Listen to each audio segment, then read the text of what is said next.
জয়গুরু। পরম দয়াল শিশি ঠাকুরের শ্রীচরণে জানাই ভূমিষ্ঠ প্রণাম। আপনাদের প্রতি প্রত্যেককে জানাই রানন্দিত জয়গুরু। আজ ইষ্ট প্রসঙ্গে আমরা আলোচনা করব পরম দয়ালের একটা দয়ার ঘটনা। ঠাকুর আমাদের কাছে যখন কিছু চান, প্রত্যেককেই আমাদেরকে চেষ্টা করতে হবে সামর্থ্য মতো দিয়ে দেবার। কাছে হয়তো নেই, কিন্তু ম্যানেজ করে ওটা দিয়ে দেওয়ার চেষ্টা করতে হবে। কে বললো ঠাকুর নেই? ঠাকুরের অস্তিত্ব নেই। ঠাকুর আছেন, আর পরম দয়াল শিশি ঠাকুরের দয়া পেতে গেলে তাকে ভালোবাসতে হয়, তাকে আগে নিজের করতে হয়। আমরা দীক্ষিত বলেই ঠাকুর আমাদের দয়া করবেন, আর অদীক্ষিত বলে ঠাকুর দেখবেন না, ঠাকুরের নাকি অদীক্ষিত হলেও ঠাকুরের সন্তান নই, এমনটা নয়। তো সৎসঙ্গে যারা, তাদের খুব সৌভাগ্য যে তারা ঠাকুরকে পেয়েছেন। আর এই সৌভাগ্যটা যেন সৌভাগ্যই থাকে, যেন ঠাকুরকে পেয়েছি যখন, ঠাকুরকে যেন নিজের করতে পারি। তাকে নিজের করলে, তাকে ভালোবাসলে, তাকে নিজের করলে তার দয়াটা বোঝা যায়। ঠাকুর আমাদের রুটিন মাফিক চলতে বললেন। তুই একটা কথা বলবো, তার সাথে সাথে আমরা আলোচনা করব যে পরম দয়াল শিশি ঠাকুর আছেন। আর দারুণ একটা ঘটনা আপনাদের সাথে শেয়ার করব। এই ঘটনা যদি একবার শোনেন, আপনারা সত্যি সত্যি আঁতকে উঠবেন। তাহলে একটু ধৈর্য ধরুন, সবই আমরা আজকে আলোচনা করব। আমাদেরকে কিন্তু চলাটা ঠিকঠাক করতে হয়, রুটিন মাফিক চলতে হয়। কেষ্টদা বললেন, রুটিন মাফিক চলার উপকারিতা সম্বন্ধে কথা তুললেন। সেই প্রসঙ্গে শ্রী শ্রী ঠাকুর বললেন, রুটিন করা মানে পথের হিসাব করে চলা। কোথায় কি করব, তারপরে কি করব, তারপরে কি করব, এসব হিসাব নিকাশ করে চলা। কিন্তু এই যেমন সকালে উঠে চা খাবো, পায়খানা যাব, দাঁত মাজবো, তারপর অমুকের সাথে আলাপ করব, বা কোথায় যাব, কেবল এইগুলি ঠিক রাখলে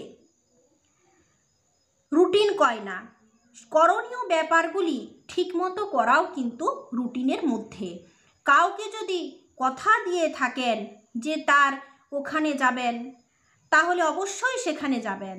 আর যদি কোনো কারণে যাওয়া নাই হয়, তাহলে তাকে আগের থেকে খবর দেবেন। এখানে লেখা আছে, চিঠি লিখে জানিয়ে দেবেন যে বিশেষ কারণে এখন আমার যাওয়া হলো না, পরে যাব। এরপর ঠাকুর বলছেন, প্রিয়র প্রতি নিষ্ঠা নিটোল অদম্য যার ঊর্জনা, শ্রেয় চর্চায় ইপ্সা যাহার হয়ই যে তার বর্ধনা। ঠাকুর সুন্দরভাবে আমাদের একটা ছড়া দিলেন। ঠাকুর বলছেন, ভালোর পাশেই খারাপ থাকে, আবার খারাপের পাশেও ভালো থাকে। কারো ভাববৃত্তি যদি ভালো থাকে, তাহলে সে কিছুতেই তোমার খারাপ হতে দেবে না। তার কাছে গেলে খারাপটাও ভালোতে পর্যবসিত হবে। সেই যে আপনি আমার কাছে গল্প করেছিলেন, মাও সেতুংয়ের কাছে কোন ডাকাত তার দলবল নিয়ে এসেছিল। আস্তে আস্তে মাও সেতুং এর উপর তার আনুগত্য এমন হলো যে তার সব গুণ সে ওর সেবায় নিয়োগ করলো। ওরকম একটা মানুষ যদি সমাজে থাকে, তাহলে কাম হয়ে যায়। আমাদের দেশে একজন বড় ডাকাত ছিল, রঘু ডাকাত। সে কখনো নারী ধর্ষণ করতো না, আবার ধনীদের ঘরে ডাকাতি করে সে টাকা পয়সা গরিবের মধ্যে বিতরণ করত। তারই প্রত্যক্ষ বংশধর আমাদের বুড়ো বাবা জনৈক প্রবীণ সৎসঙ্গী। তার পুত্র সতীশ খানের মধ্যেও ভালো গুণ বহু ছিল। সাধু তুকারাম ছিল, তার কাছে এক নষ্ট মেয়ে মানুষ এসেছিল, কিন্তু ওই সাধুর সংস্পর্শে মেয়েটার আমূল পরিবর্তন হয়ে গেল। তার সব ভালো গুণগুলি ফুটে উঠল। এমন মেয়ে মানুষ আছে যে আজ আপনার সাথে পীড়িত করছে, কাল আবার একজনের সাথে করছে। যখন আপনার সাথে করে, তখন যেন তার পূর্ণ হতে কিছুই বাকি নেই, একেবারে কানায় কানায় ভরে উঠেছে এমন ভাব করে। আবার আরেকজনের কাছেও ওই একই ভাব দেখায়। এই স্বভাবগুলি প্রতারণাপূর্ণ। আবার হনুমানের চরিত্র লক্ষণ দেখেন। আগে রামচন্দ্রের কাছে স্বার্থ লোভেই গিয়েছিল, মন্ত্রী হবে না কি হবে। শেষকালে কিন্তু তাকে আর ছেড়ে গেল না, বলে আমি নরনারায়ণ পেয়েছি, তা ছেড়ে যাব কোথায়। এইভাবে ঠাকুর গল্প করতে থাকলেন। তো এর আগে পাঠটা লেখা ছিল, তাই আপনাদের সাথে শেয়ার করলাম। তাই আমাদের কি করতে হয়? ভালোর সংস্পর্শে যেতে হয়। এতগুলো যে ঠাকুর কথা বললেন, এতগুলো উদাহরণ দিলেন, এর মানে কি? এর মানে হচ্ছে আমাদেরকে ভালোর সংস্পর্শে যেতে হয়, আর ভালোর সংস্পর্শে যদি খারাপও যায়, খারাপটাও ভালো হয়ে যায়। কিন্তু আমরা যদি ভালো হয়ে খারাপের সংস্পর্শে যাই, তাহলে আমাদের খারাপ হতে বেশিক্ষণ সময় লাগে না। যে আপনার ভালো চায় সে কিছুতেই আপনার খারাপ চাইতে পারবে না, কিন্তু যে আপনার খারাপ চায় সে সবসময় খারাপ করবার প্রচেষ্টাতেই থাকবে, প্রত্যেকটা সুযোগ নেবে এবং আপনার খারাপ করবার চেষ্টা করবে। তাই আমাদের এমন কাউকে ধরতে হয়, এমন কারোর সংস্পর্শে থাকতে হয় যাতে করে সে আমাদের প্রত্যেকটা বিষয় ভালোই করে। যেমন পরমদাল শিশি ঠাকুর, সৎসঙ্গী হওয়াটা কোনো ব্যাপার নয়। সৎসঙ্গী হওয়া, ঠাকুরের নির্দেশ পালন করে চলা, এ তো উন্নতিরই একটা দারুণ সুযোগ, উন্নত করবার, নিজেকে উন্নতি হবার। তাহলে কেন করছি না? ইষ্টবিধি করতে হয়, সকালে পয়সা তুলতে হয়, ঠাকুরকে দিতে হয় অর্ঘ্য, নানা রকমের কথা আজে বাজে মাথায় ঢুকে যায়। তার জন্যই তো ডিপি ওয়ার্কসের কাজ, তার জন্যই তো আচার্যদেব ডিপি ওয়ার্কসের কাজ শুরু করেছেন। কারণ কি? কারণ হচ্ছে মানুষের ঘরে ঘরে যে মানুষকে জাগানো, যারা দীক্ষা নিয়েছেন তারাও ভুল কিছু চিন্তায় ভাবছেন, ঠাকুরকে ছাড়বার কথা ভাবছেন। কিন্তু যারা ডিপি ওয়ার্কসের দল, তারা যদি একবার ঠাকুরের কাজ যারা করছেন তাদেরকে আরও বেশি করে উৎসাহ দেয়, তাহলে এই বাজে চিন্তাগুলো মাথায় প্রবেশ করবার সুযোগ পায় না। তো ঠাকুরের অস্তিত্ব আছে, ঠাকুর আছেন, এবং তার সংস্পর্শে গেলেই আমরা ভালো হতে পারবো। এই কথাটা বলার জন্যই ঠাকুর এতগুলো উদাহরণ দিয়েছেন। তাই আমাদের চেষ্টা করতে হবে ভালো হওয়ার, ভালো থাকার, ভালো করার। খারাপটা আমাদের মধ্যে ঠাঁই পাবে না।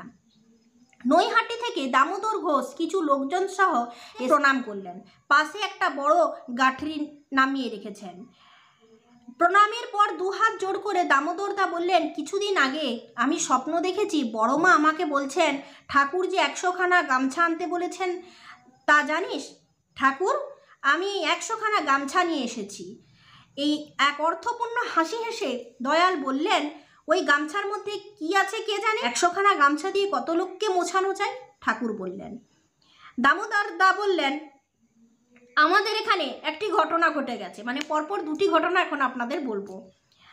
এক দাদার বড় ইচ্ছা যে তার ছোট্ট ঘরখানিতে ঠাকুরের চৌকি, বিছানা, তাকিয়া, গড়গড়া এসব করেন, আস্তে আস্তে করেও ফেললেন। কিন্তু টাকা পয়সা খরচ করে এসব করবার জন্যে তার স্ত্রী খুব অশান্তি করছিলেন। এক একটা ঘরে এরকম হয়, স্বামী স্ত্রী আছেন, কেউ একজন ঠাকুরকে ভালোবাসেন, আরেকজন হয়তো দেখতেই পাচ্ছেন না ঠাকুরকে ভালোবাসেন বলে, খরচা করলে গায়ে লাগছে, অশান্তি হচ্ছে, এরকমটা হয়। সেক্ষেত্রে ঠাকুরের সেবা করা মহা মুশকিল হয়ে যায়, মনোমালিন্যর সঙ্গে বসবাস করতে হয়। তো এমন ঘটনা ঘটেছিল, দামোদরদা বলছিলেন। তো স্ত্রী খুব অশান্তি করছিলেন। একদিন ওই মা শোনেন ঠাকুর ঘরের চৌকিতে মজমজ করে শব্দ হচ্ছে, ঘর থেকে তামাক খাওয়ার শব্দ ভেসে আসছে। ঘরে ঢুকে উনি দেখেন ঠাকুর তাকিয়াতে হেলান দিয়ে বসে তামাক খাচ্ছেন। তারপর ঠাকুর পাশ ফিরে আরেকটি তাকিয়ে নিয়ে বসলেন। তখন ওই মা চিৎকার করে পড়ে যান। তারপর লোকজন সব ছুটে আসে। তাহলে দয়াল, আপনি সব জায়গাতেই তো যান? দামোদরদা ঠাকুরকে বললেন, আজও ঠাকুর সব জায়গা যায়। ঠাকুরকে সেবা দিলে আর ঠাকুরকে ভালোবাসলে ঠাকুর আপনার ঘর থেকে আর কোথাও যাবে না, ঠাকুর আপনার কাছেই থাকবে, এটাই বিশ্বাস। আর একটা ঘটনা শুনলে তো এক্ষুনি আপনি আটকে যাবেন, অবশ্যই শুনুন, আর সৎসঙ্গে দাঁড়িয়ে এই ঘটনাগুলো অবশ্যই শেয়ার করবেন। এগুলোতে এগুলো মানুষ শোনে। মৃদু হেসে শ্রী শ্রী ঠাকুর উত্তর করলেন, ওই যে ভাববৃত্তি দেবতা না কি কয়, কোথা দিয়ে কি হয় তার কি কোনো ঠিক আছে? দামোদরদা যে প্রশ্ন করলেন ঠাকুরকে যে আপনি তো সব জায়গায় যান, তার উত্তরে ঠাকুর এই কথাটা বললেন।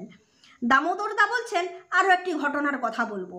একটি সৎসঙ্গী পরিবারের এক মা স্বামীর সাথে ঝগড়া করে গলায় দড়ি দিতে যান, এত অশান্তি। একটা বাগানের মধ্যে গিয়ে কাপড়ের ফাঁস গলায় দিয়ে বলছেন, ঠাকুর, ওরা রইল, ওদের দেখো, এই বলে ঝুলে পড়েন। এরপর কোথা থেকে একটা লম্বা কালো লোক এসে গ্রামের লোকেদের বলে যায়, অমুক গাছতলায় একটা বউ পড়ে আছে। সবাই ছুটে গিয়ে দেখে ওই মাটির গলায় কাপড় জড়ানো, অজ্ঞান হয়ে পড়ে আছেন, আর তার গলায় ফাঁসের কাপড়টার মাঝখানে ঠিক কাঁচি দিয়ে কাটার মতো কাটা। এসব কিভাবে সম্ভব হয়? এসব কিভাবে সম্ভব হয়? ঠাকুর আছেন বলে সম্ভব হয়।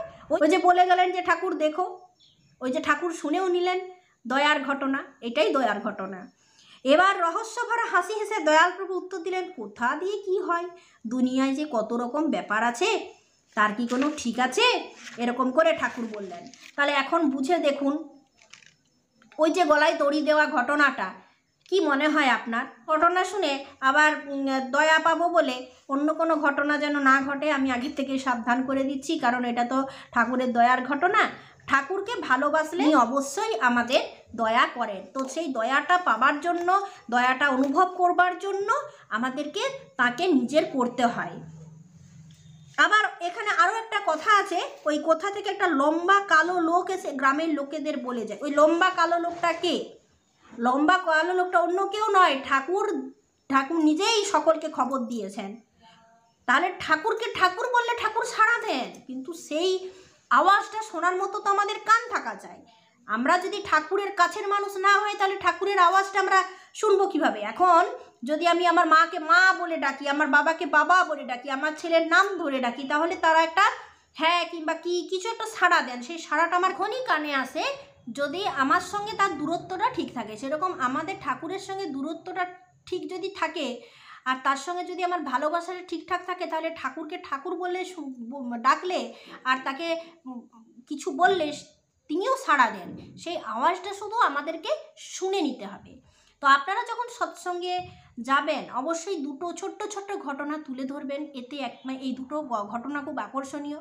ঠাকুরের অস্তিত্ব আছে, ঠাকুর আছেন, তার দয়া আছে আমাদের উপরে, এটাই সত্য, এটাই প্রমাণিত। তো আর কিছু নয়, আজকের প্রসঙ্গ এই পর্যন্তই। আপনারা সকলে সুস্থ থাকুন, ভালো থাকুন। আমি পরম দয়ালের কাছে প্রার্থনা করি আপনাদের ডাকেও যেন ঠাকুর এইভাবেই সাড়া দেন, আপনারা যেন তার ডাক শুনতে পান, আর তার ডাক শোনার জন্য আপনারা আরও তার কাছে এগিয়ে যান, তার কাছে থাকুন। তিনি আমাদের কাছেই আছে, আমাদের তার কাছে যেতে হবে। আজ প্রসঙ্গ এইটুকুই। জয় গুরু।